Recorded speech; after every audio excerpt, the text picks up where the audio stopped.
Tulkaa nyt perkele katsomaan lasten puuhavaunuun. Siellä on todella superjulkkis. Siellä se esittää perkele niitä hittejä. On se, ja varmaan jos tarpeeksi maksetaan, niin siellä laulaa ihan mitä vaan. Joo. On se semmonen suksipoksi koko ukko perkele.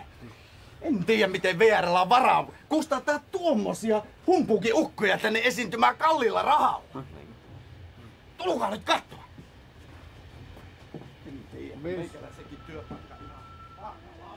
Tahdoin tämän vuokseni sä järkytyt, kun mennyt kaikki on ja jäljelle jää vain tuo.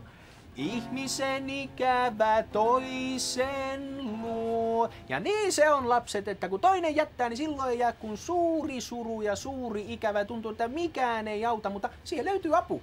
Tietääkö kukaan, mikä se apu on? Arvaako kukaan? Mistä se apu löytyy? Mistä löytyy leijona? Oma leijona? Hyvän tuulen antaja? Raikas leijona! Aivan, ja leijona se panee meikamannenkin suun hymyyn. Ja jos teillä joskus on semmonen oikein länkkä päivä, että tuntuu, että nyt ranteet auki, niin silloin teillä on oikeus omaan leijonaan. Tuolta vaikka ravintolavaunusta 8 markkaa aski vähän. Nyitte vanhempianne hihasta, niin eiköhän ne kukkaron nyörit jo vähän höllää. Vanhemmat voi siinä vieressä sitten ottaa tietysti leijonan lisäksi vaikka karhun. Sekin auttaa suureen suruun. Hei, mikäs se siellä meni, jos ei?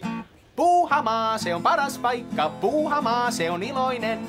Puuhamaassa viihdyt vaikka koko päivän kesäisen. Sellainen on Puuhamaa, 120 ja 60 liput ja siellä voi puuhastella. No, että se alkuhässäkässä unohtui kysyä teitin matkaliput. Nyt tosiaan, että jos 2 puhuu yhtä aikaa, niin silloin ei tule mitään. Että jos nyt vaan tällä kertaa minä laulaisin ja viihdyttäisin lapsia. Jaha, sitähän ollaan oikein ryhmän lipulla liikenteessä. Ja se on Riihimäellä sitten junanvaihto. Eihän semmosesta ollut mitään puhetta. Eihän myö osata vaihtaa. Ei, kyllä myö jäähän seuraavalla asemalla. Mä konduktori on.